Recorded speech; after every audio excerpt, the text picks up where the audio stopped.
everybody, it is Nick Chappell back for another episode of Nick Does Disney, and I am super excited today because we are just days away from taking a Disney cruise. An awesome 3-night cruise aboard the Disney Dream. This is the ship that we've sailed on more than any.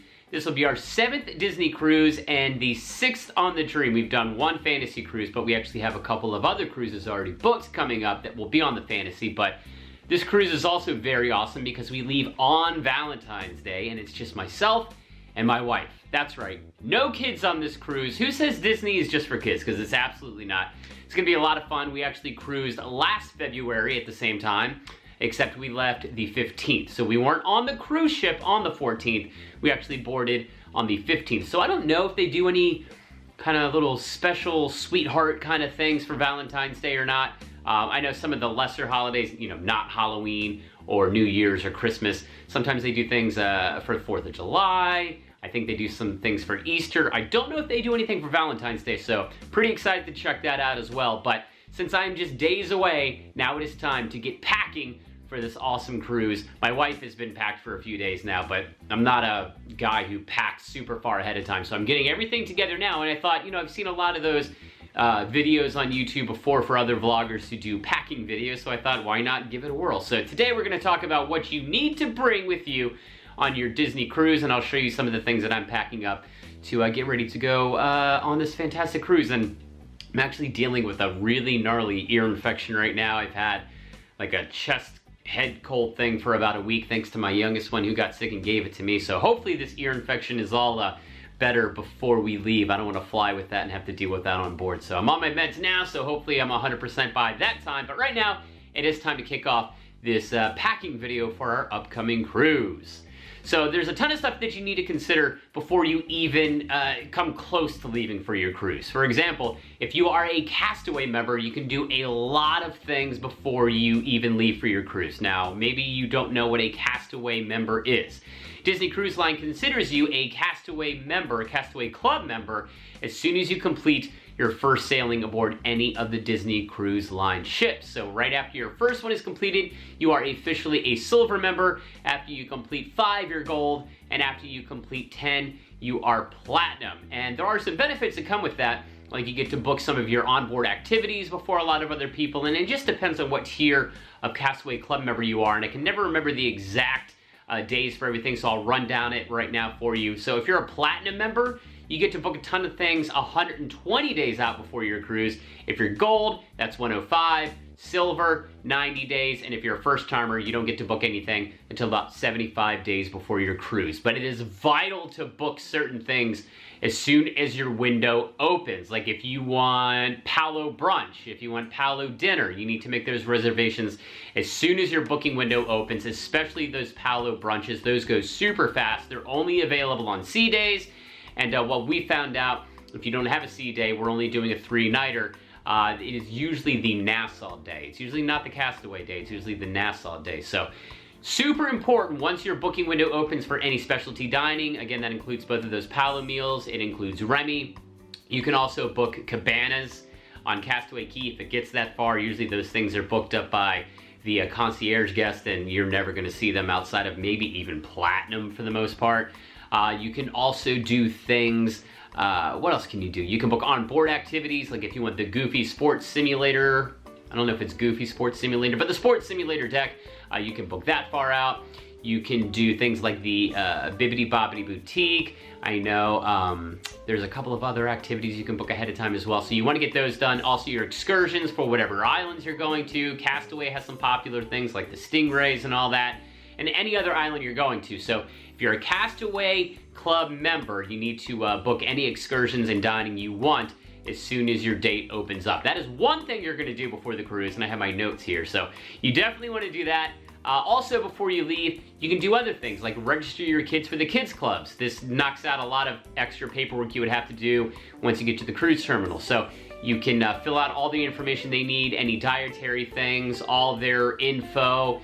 And then once you get to the cruise terminal, you're all set. All you have to do is get their little, what looks like a magic band, and they put it on, and then they lock them in it for the next few days or however long you're on your cruise. So you can fill all that out online. And of course, you're going to fill out your port arrival form information. This has a ton of stuff on there. You can put in your passport numbers, and the most important thing is your port arrival time. You want to get the earliest one possible. At least that's what we like to do, because we found that earlier you get there, usually the better onboard time you're going to get as well. So there's a ton of stuff you're going to do before you even leave for your cruise. Now, another thing that I like to do is prepay all of your gratuities. So you can do that for every member of your stateroom party. So that's just one less thing you have to worry about paying once you get on the ship and it's knocked out. You don't have to worry about that bill at the end either.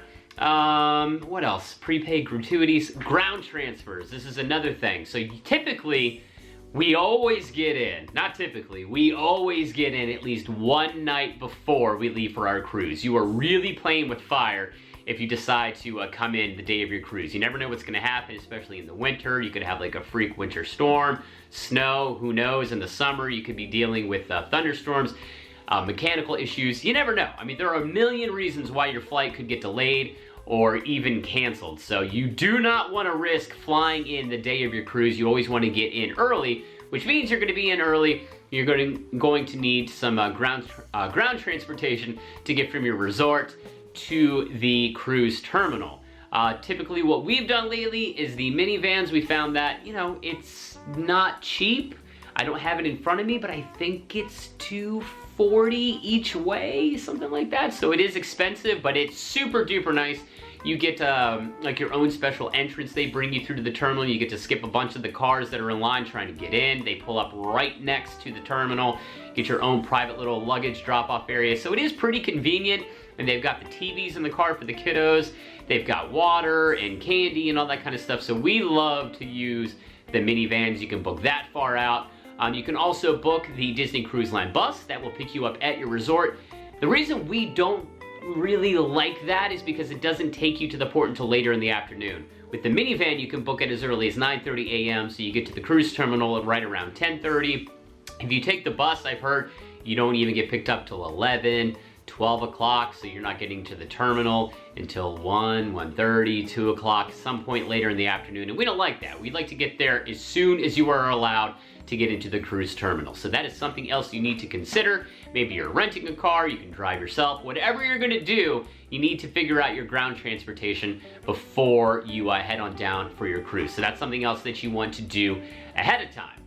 Some other important things you are going to want to pack, of course, is your passport. You need either a passport or a birth certificate when you check into the cruise terminal. You have to have one of those things. So I think it's, what do they call it? Like a closed circuit cruise. So you're gonna start and end in the same point.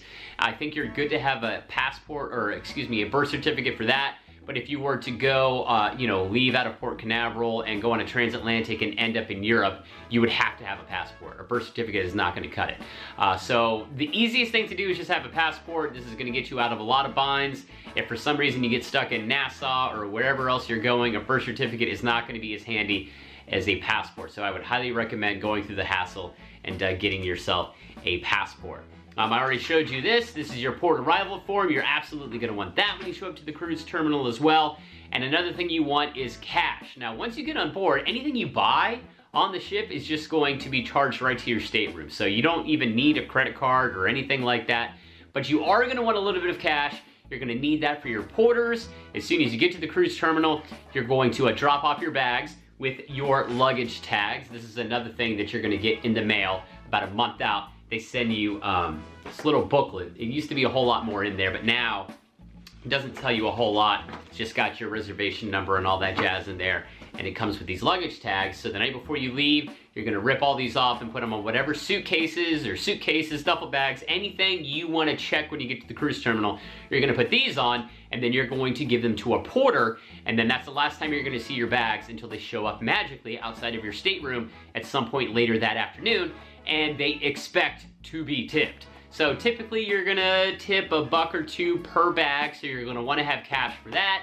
You're gonna wanna have cash for any room service you order, anything during your cruise that you're gonna do like that, and you can't charge that to your stateroom, talking about tips anyway. So you wanna have cash to tip those folks, and then after your cruise, when you're all said and done, if you want the porter's help to dig through the bags once you get back to the cruise terminal, because it's just like this giant empty warehouse with suitcases everywhere. They know exactly where to go. They'll put them on a little dolly for you and then take them out to whatever transportation you have, outside, car, bus, minivan, whatever. They will hook you up there as well. So you need cash for pretty much just tipping room service and those porters. So that's something else you want to have ahead of time. Other things you want to have ahead of time. If you think you're going to get seasick or you are prone to be seasick, bring Dramamine. We don't even bring it anymore, but our first cruise, we decided that we were gonna have it just in case any of us got sick. My wife had cruised before, I had never cruised before, our kids had never cruised before, so we did bring Dramamine. That's just kind of something you might wanna have just in case, you know, you have a feeling you might not do so well once you get out into the open water. I know they have it on the boat, or excuse me, the ship. I don't know if it's free or not. I've heard it is. I don't know if that's 100% true, but it's just best to have it if you want to have it anyway. And any other medication you need, make sure you pack that obviously as well. If there's any kind of specialty meds, once you get on that ship, they're probably not going to have it. So any special meds, you are going to want to pack that as well. Another thing that we've found is when we have our kiddos with us on a cruise, especially for places like Castaway, you can bring sand toys. They do sell them at Castaway, and we finally broke down and bought, they sell them in like these big mesh like bags, and they have buckets and shovels and all that stuff, and it's not super cheap. So if you want to avoid having to pay a lot of extra money for sand toys for your kids, you can pack those as well. You can bring your own snorkel gear if you want to use that on Castaway or Nassau or wherever it is your ship is going to go. You can pack that, because if you don't, that's another charge that you would have to rent that equipment as well. So just little things like that. And yeah, formal clothes as well. The shorter the cruise, I think they only do like a semi-formal night, but what is it? Is it 5 nights or longer? They have like a legit formal night, so you might want to have some formal clothes packed as well. But I think that's pretty much it. Those are the big things that you need to make sure you have packed before you leave on your Disney cruise. The main thing is your passport or your birth certificate and your port arrival form, any medication that you need, your luggage tags, and those are the big things. You know, you can prepay your gratuities, like I said, have your cash, do your online check-in, all that stuff, knock it out before you get on that cruise ship. So those are the big things that you're gonna need. And now we're gonna zip into my bedroom, and I'll just show you some of the other things that I have a tendency to pack for a cruise as well. So let's go over there and get to packing for this awesome 3-night cruise aboard the Disney Dream. So I forgot to mention in the other room, a couple of the other things that you can book ahead of time are the rainforest room, like the spa packages, anything like that, which I highly recommend doing because some of those go very, very fast, especially those rainforest single day passes. Those go quick, especially on the shorter cruises, which we have a single day pass for that. I think we're gonna do that on our Nassau day when we have Palo brunch. It is awesome in there. They have all these really cool showers that have different scents and temperatures and all that jazz. There's some saunas. They even have like some jacuzzis, the hot tubs, stone loungers. Very, very nice in there, but those go fast. So you can actually book those ahead of time. You can also book a photo package. You can do that while you're on the ship too, but if you do it before you leave, you get a small discount on that. So any photos you take throughout your cruise, you're gonna get on a jump drive at the end. That is something you can save a little money on if you book ahead of time, and it's well worth it. And then I think there was a couple of other things too that I can't remember at the top of my head, but I definitely wanted to add those in. Oh, now I remember. You can actually put Disney gift cards towards your stateroom credit. So that's what I did for this cruise. We got a bunch for Christmas. You can go to the Disney gift card website, and you can combine all your gift cards into one bigger one if you want to. Then you can call Disney Cruise Line, give them that gift card number, and however much money is on there, $100, $200, $300, whatever it is, they will put your gift card balance towards your stateroom balance, so anything that gets charged to your room, it just goes right to that gift card, which is also nice as well. So just a couple of other things to think about that you can do before you even leave for your cruise. All right, so now we are in my bedroom after I threw in those last minute tips, and I'm getting ready to pack. This is a suitcase. I don't remember, did I get this one this year? I think I did, actually. My wife got it for me for Christmas, and it's awesome. It's got Mickey Mouse everywhere. It's an American Tourister suitcase. Very, very nice, very large. So this is what I used to pack everything in. And I'm just gonna show you very quickly some of the key things, the essential things that I always bring with me. What I always do is I kind of lay out what I plan on wearing throughout an entire trip. So I go like right down the line here, you know, everything I want to bring. So this is just like some casual wear. These are some fancier shirts, some collared shirts for like pirate night and whatnot. So when you go to Palo, there is a dress code there. It's not super duper fancy or dressy or anything like that, but they don't want you coming in shorts and t-shirts or anything like that. So got some button-up shirts for brunch and dinner, because we're going to do each of those. So I think this is the one I'm gonna wear for Palo brunch. It's a little more fun. It's got some palm trees on there and whatnot. Very cool. And then this is the one that I will wear for dinner.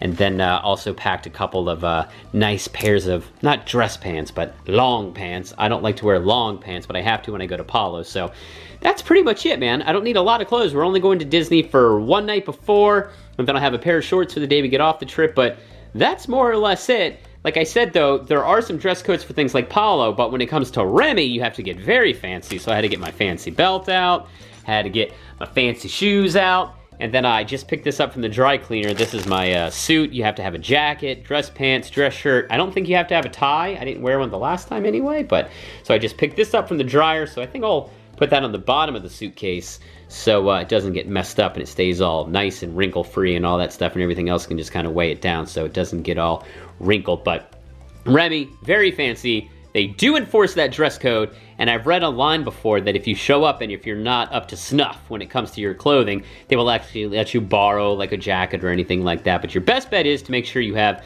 a very nice suit to go for Remy. That's where we're going to eat our first night on Valentine's Day, so can't wait for that. Of course, one of the biggest parts about going on a cruise is you gotta have your bathing suit. So this is my Hurley bathing suit that I've had for a little while now. One of the best bathing suits that I've ever had. I think I actually got that off of Amazon too, because why not? So then that's really what you need, man. You just need your bathing suit and a few tank tops. I think this is like my Castaway tank top. Yeah, my Castaway Key tank top. So every day I wake up, throw on that bathing suit, grab a tank top, and you're pretty much good to go, man. And then when you're on the cruise, that's pretty much all you're gonna wear. That, and you gotta have your sweet flip-flops, my trusty old Van flip-flops that I've had for a long time now. And that's all you're really gonna be wearing throughout the course of your cruise, other than when you go to the dining rooms at night. And like I said, my fancy suit for Remy, and then semi-formal or whatever for Palo. And that's pretty much the only kind of clothing you're gonna need. Got my comfy PJs over here, and I love these. These are Disney Cruise Line pajama pants that my wife got me for Christmas. I've seen them in the gift shop there at Whitecaps, or I can't remember exactly which one, but I used to see those PJs all the time, so she finally hooked those up for me. But that's pretty much it for me as far as clothing goes, so it's super simple. It's a couple of nicer things for Palo, fancy suit for Remy, shirts for the evenings, and maybe some clothes to bum around in, and that's kind of it as far as clothing goes. It's pretty simple. All right, so as far as packing clothes goes, you can see there's not a whole lot to it, man. As long as you've got your flip-flops and your bathing suit with some tank tops, you're pretty much good to go until the evening when you want to dress up a little more, like I showed you all those fancy clothes that I have. Some other things, I was just looking over like an old packing list of things that I always make sure I bring. Sunglasses. Do not forget sunglasses. I used to hate them, but then I got this really nice pair of Mickey Mouse Ray-Bans, and I rock those things all the time. So make sure you have your sunglasses. Lots and lots of cords for the room. You cannot bring extension cords. So if you're gonna be charging multiple devices, what we do is I went on Amazon and you can buy like a double adapter. So you can just bring a bunch of different cords, and you've got, you know, if you have 2 of these double adapters, you can charge 4 things at once. So make sure you bring those. What else was on this list? Sunscreen. You can buy sunscreen on the ship. It's not cheap, so maybe don't forget to bring your sunscreen. Another thing that we found super handy, and we started doing this, I think it was last summer, also something we got off of Amazon, you can buy a collapsible hamper, which is really nice. So at the end of the day, you can throw in your dirty clothes in there, and they have, every deck has a laundry room. I don't think there's 2 on every deck, I think there's only 1. But we like to do laundry from time to time, especially when you're on like maybe a 4 or 5 or night longer cruise. It's nice to do a little bit of laundry on there, so when you're packing at the end, you don't have dirty clothes going with clean clothes or whatever. I just like getting off of the ship, or any vacation really, knowing that when I get home, I don't have a ton of laundry to do. So these little collapsible hampers are really nice to have as well. And I'm looking over my list, and I think I pretty much covered everything. So those are the basics for what you're gonna wanna bring when you hop aboard one of the Disney Cruise Lines. I am super duper excited. Again, it's ear infection. Hopefully it goes away in the next few days because I'm not trying to fly with an ear infection. That sounds like no fun at all. But other than that, I'm super excited for this. So we leave Valentine's Day. We're gonna have a vlog every day. And as you're seeing this video, we are en route right now. Actually, no. We are on our first day of the Disney cruise. I'm trying to do a little math in my head. This will come out Friday, February the 14th. So happy Valentine's Day. When you see this, we will probably be getting ready to go to Remy. So keep following along on the YouTube channel. Give this video a big thumbs up. Subscribe so you know when all of the videos from this cruise come out. And bon voyage, and we will talk to you soon. Thanks again for watching another episode of Nick Does Disney, and have a great day, everybody.